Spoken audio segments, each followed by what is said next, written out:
काय आहे, माझ्या कंपनीतर्फे मी एक CSR ऍक्टिव्हिटी सुरू करतोय. म्हणजे कॉर्पोरेट सोशल रिस्पॉन्सिबिलिटी. याच्या अंतर्गत येणारी कामं म्हणजे सोशल वर्क. काय आम्ही उद्योगधंदे करतो ते केवळ नफा कमवण्यासाठी नाही, तर सामाजिक उत्तरदायित्वाचं भान आहे आम्हाला. समाजाची एक बांधिलकी आहे. आम्ही समाजाचं काही देणं लागतो हे सांगण्याकरता कंपनी जे उपक्रम राबवतात त्याला CSR ऍक्टिव्हिटी म्हणतात. हो आजी, आपणही करतो अशा ऍक्टिव्हिटीज. हो का? बरं पुढे सांगा. हा, तर काय आहे की गरीब स्त्रियांकरता रोजगार निर्माण करावं अशी माझ्या डोक्यात एक कल्पना आहे. कंपनीचं काम सुरू झालं की पाडा हलवला जाईल.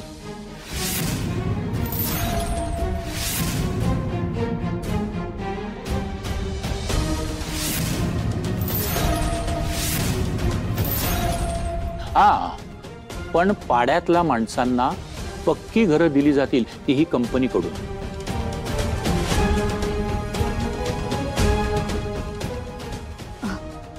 काका, पण मी काय म्हणते, पाडा फक्त राहण्याचं ठिकाण नाही. म्हणजे पाड्यातल्या बायकांसाठी पाडा हाच त्यांचा रोजगार सुद्धा होता.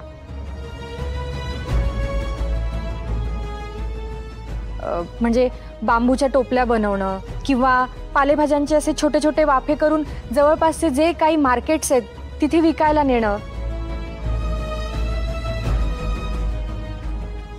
किंवा ते जमलं नाही ना तर पाड्यातल्याच बायकांसाठी फुलांचे गजरे बनवणं किंवा त्यांच्या वेण्या बनवणं. त्याचबरोबर पापड, लोणची, मसाले असे छोटे मोठे उद्योग त्या करत होत्या. पण जर याच बायका जर पाड्यातून बिल्डिंगमध्ये राहायला गेल्यात तर कदाचित त्यांना हे छोटे मोठे व्यवसाय करायला जमणार नाही. यातले अर्ध्याहून व्यवसाय त्या नाही करू शकणार. आणि मग खूप मोठा प्रश्न सगळ्यांसमोर उभा राहील. कारण पाड्यातली बरीचशी घरं आज सुद्धा बायकांच्या पैशांवरती चालतात.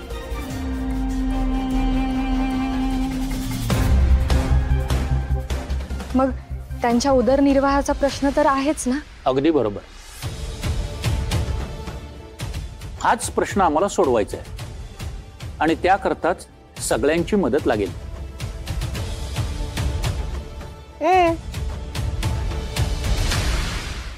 खास करून आराध्या तुमची.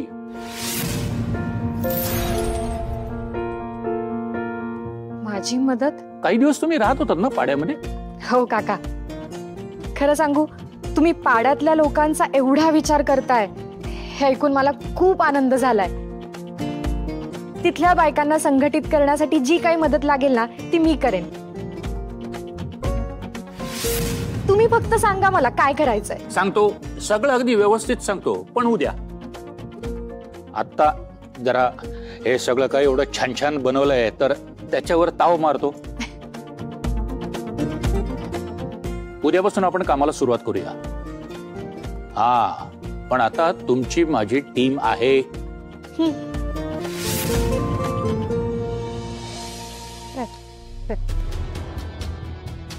काका, मी काय म्हणते, मी पण तुम्हाला मदत करते ना यात. नको सुनबाई, तुम्ही घर सांभाळा.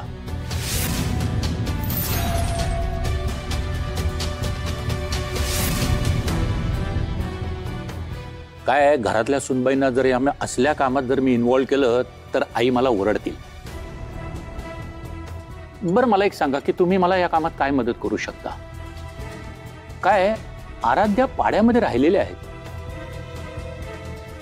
त्यामुळे पाड्यातल्या मुलींना ते ओळखतात चांगल्या प्रकारे. ते काम ते व्यवस्थित करू शकतात. बरं आराध्या, मला पण वाढ ना भाजी. विसरलेच. अगं आजी. अरे एकच. घ्याची. खा खा आई खा. हो मस्त झाल्यात भजी. आराध्याच्या हाताला चव आहे.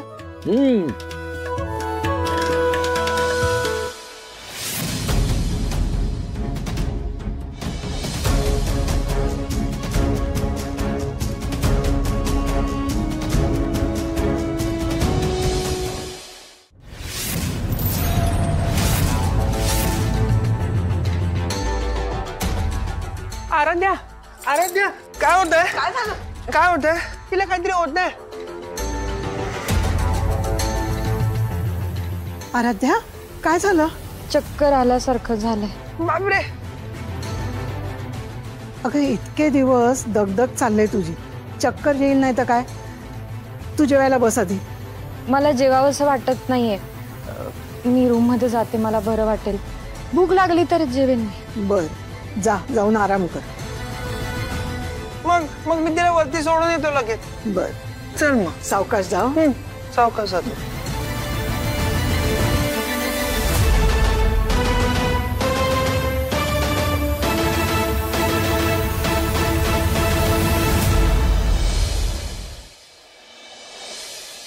चल सावकाश. आता तू ना काहीच करू नको, फक्त विश्रांती घे. मला तरी वाटते तू आता घरातली दुसरी कुठली कामं पण करू नको. आपल्याकडे खूप माणसं आहेत ना, ते करतील सगळं. तू बस इकडे बस. सावकाश. आता तू नीट टेकून बस. मी तुला पाणी देतो.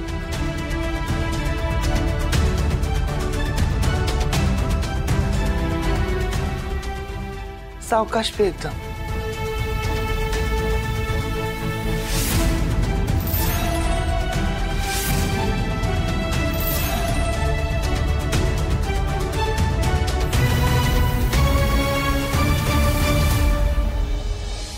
आता तू झोप, मी पांघरून घालतो तुला. झोप. Good girl.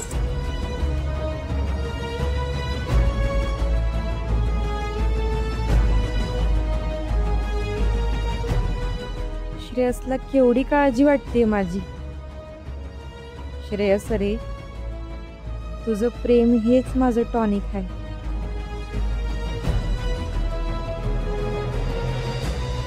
तू आता कसला विचार नको करू, तू झोप. ठीक आहे.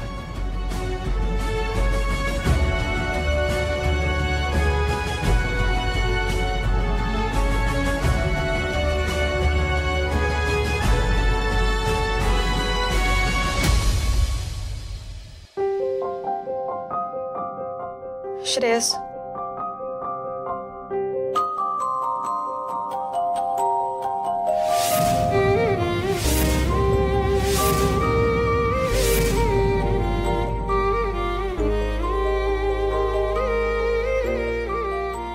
थांब ना प्लीज. थोडा वेळ माझ्याजवळ बस. मला बरं वाटेपर्यंत. मला फक्त तुझी सोबत हवी म्हणून सांगते. मला माहितीये तू हे सगळं फक्त माणुसकीच्या नात्याने करतोयस ना, पण मी ह्याचा चुकीचा अर्थ कधीच काढणार नाही. गैरफायदा घ्यायचा चुकून सुद्धा प्रयत्न करणार नाही. आणि तुझ्या या वागण्याला प्रेम सुद्धा समजणार नाही. तू थोडा वेळ बस ना प्लीज, निदान 5 मिनिटं तरी. मला असं वाटतंय की मी बाहेरच थांबतो, पण तुला काही लागलं तर तू मला हाक मार, मग मी लगेच येईन परत. आता तू झोप.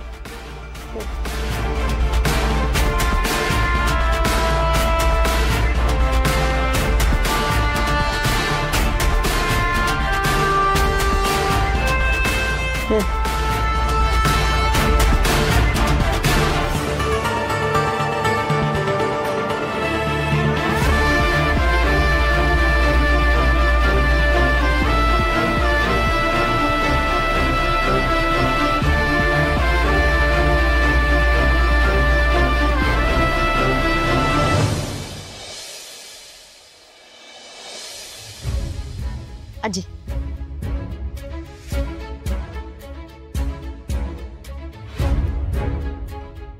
काका,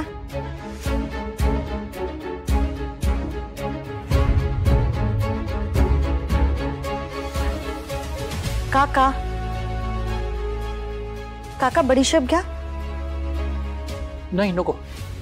काका तुम्ही कसल्या एवढ्या विचारात आहात? काही नाही. आज विचार करत होतो की या घराने आणि आपण तारावरती खूप अन्याय केलाय.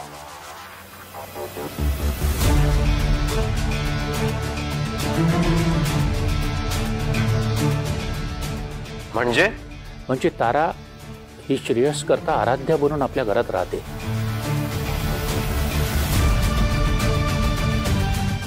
तिला देऊ केलेल्या 50 लाखातल्या एकाही रुपयाला तिने हात लावलेला नाही, तरीही तिला दुय्यम वागणूक दिली जाते. पोलिसांनी सोडलं तरी घरातले प्रत्येक जण तिच्याबरोबर संशयानेच वागतोय.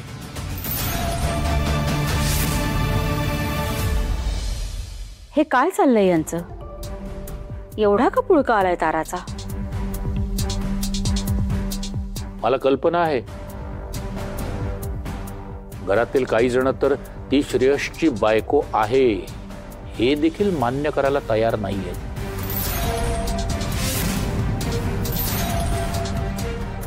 सत्य हेच आहे की ती श्रेयसची बायको आहे.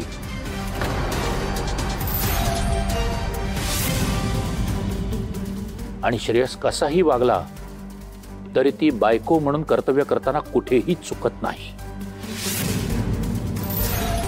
100% बरोबर बोललात तुम्ही. आजी पण पूर्णपणे फिरल्या. मी घरात आल्यापासून पाहतोय ताराला घरात नोकर असल्यासारखी वागणूक देत आहेत.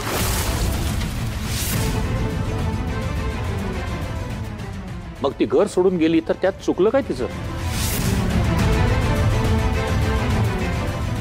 घरातल्या प्रत्येकाची तिच्या बाबतीत काही ना काहीतरी कंप्लेंट ही आहेच.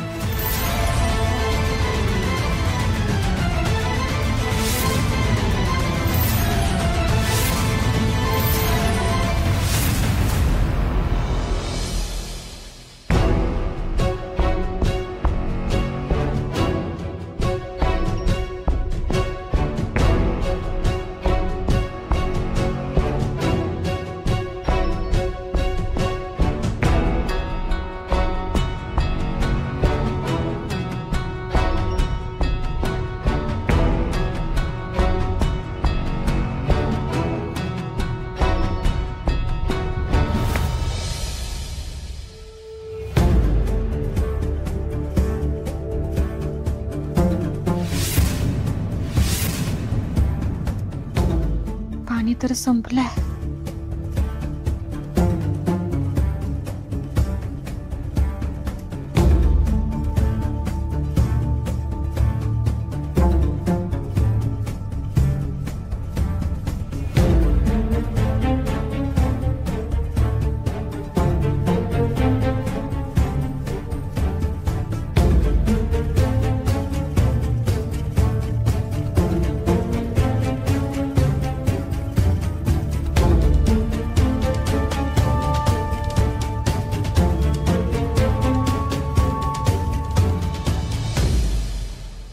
आता मगाचच पाना श्रावणी, तुम्ही ताराला चक्कर आली, तोल जाऊन पडणार होत्या तेव्हा तुम्ही पुढे होऊन त्यांना मदतीचा हात द्यायला हवा होता, पण तुम्ही तसं नाही केलं.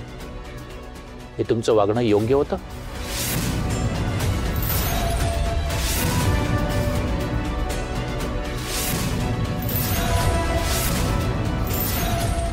आणि श्रावणी, प्रत्येक गोष्टीत तू सतत तिला विरोध करत असतेस. आजी असो, नाही झालं ते झालं, पण आता मी काय सांगतोय ते नीट लक्ष देऊन ऐका. तारा ही श्रेयस करता आराध्या बनून आपल्या घरात राहते. ताराच्या मनात श्रेयसविषयी प्रेम आहे. ती श्रेयस करता काहीही करेल, अगदी जीवाची पर्वा न करता. हे तरी तुम्हा सगळ्यांना मान्य आहे. मग तिच्या बाबतीतल्या बाकीच्या शंका बाजूला ठेवा. घराने सुनांना प्रेम लावलं तर सुना देखील घरावर प्रेम करतात. तेव्हा यापुढे या घरात तिच्याशी कोणीही असं वागणार नाही की तिला हे घर सोडून जावंसं वाटेल.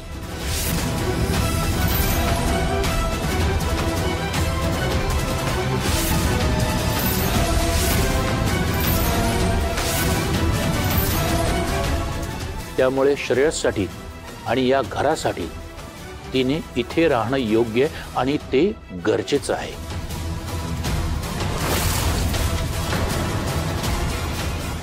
सॉरी आई, तुम्ही या घरातल्या मुख्य, तरी मीच स्वतः फतवा काढून अधिकाराने बोलतोय, माफ करा. अहो नाही हो, आज अरविंद घरात असता तर त्यानेही हेच केलं असतं. अहो सध्या तुम्ही त्याची जागा घेतलीत, तेव्हा तुम्हाला हक्कच आहे बोलण्याचा. आणि चुकीचं बोलला असतात तर अडवलंच असतं ना मी. नाही पण तुम्ही बरोबर बोलताय. अहो, जे माझ्या नजरेत नाही आलं ते तुम्ही बरोबर बोललात. यापुढे या घरात ताराशी कुणीही चुकीचं वागणार नाही.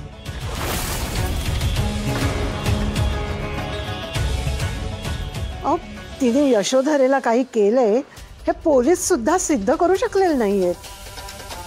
आपल्याकडे तिच्यावर राग धरून राहायला काहीच कारण नाहीये. तेव्हा यापुढे या घरात ताराचा अपमान होणार नाही.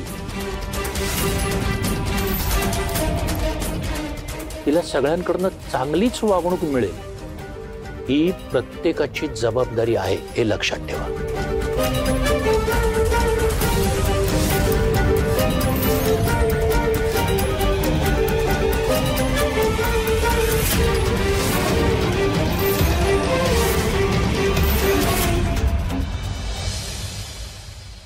श्रावणी, अगं काय?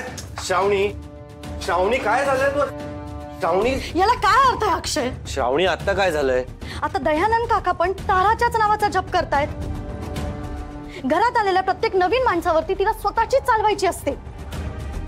इतके दिवस दयानंद काका फक्त माझं कौतुक करत होते. आणि ही तारा त्यांच्याकडचं गिफ्ट नको आणि म्हणे काय तर हिच्यावरती हात टाकतात. काही वाटेल ती बोलली आहे त्यांच्याबद्दल. आणि तरीही काका आता तिच्या बाजूने बोलतायत. जणू काही या जगात कोणीच नाही तिच्याशिवाय. नाही, या पाड्यातल्या मुलींना ह्या अशाच असतात. श्रीमंत माणूस दिसला की त्यांच्यावर जाळ टाकतात. श्रावणी प्लीज शांत हो, चिडू नकोस. चिडणार मी, कारण मला खरंच खूप राग आलाय. त्या ताराने आधी त्यांना विरोध करून जणू काय मी किती स्ट्रॉंग आहे असं दाखवलं आणि काका त्याला भाळले. आता फक्त तारा तारा तारा तारा करत असतात. तिच्याबद्दल कोणी काही बोलायचं नाही, तिच्याशी वाईट वागायचं नाही. आणि मी तिच्याशी नेहमीच वाईट वागणार. आणि तू मला समजवायचा प्रयत्न करायचा नाही, कळलं?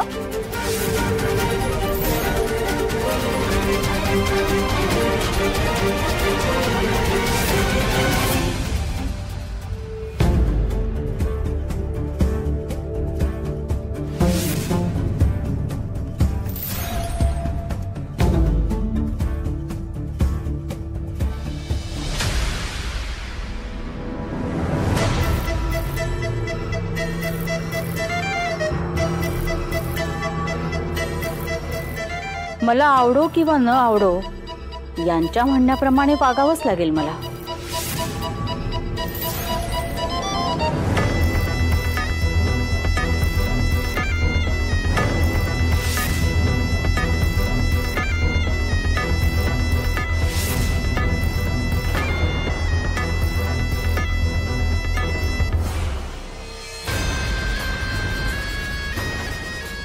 घे, सरबत आणले तुझ्यासाठी. भरपूर साखर घालून, तुझी चक्कर जाईल. तुम्ही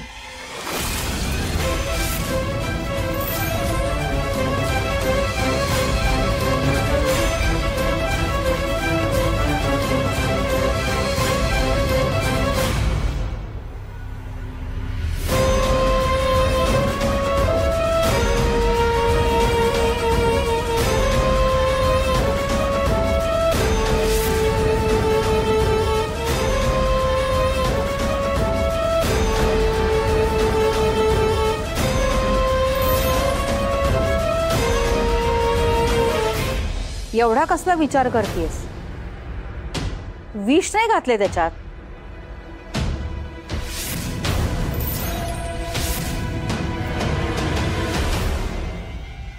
ओरडू नका. माझ्या जागी तुम्ही असता ना तर तुम्ही सुद्धा माझ्या हातून काही घेण्याआधी 4 वेळा विचार केलाच असता. आत्तापर्यंत एवढं प्रेम कधीच दाखवलं नाही हो तुम्ही माझ्यासाठी. आत्ताही दाखवायची इच्छा नाही, पण माझ्या नवऱ्याचा शब्द हा माझ्यासाठी अंतिम आहे. त्यांनी मला सांगितलं तर मी कुणाशीच वाईट वागू शकत नाही, अगदी तुझ्याशीही. सरबत पी.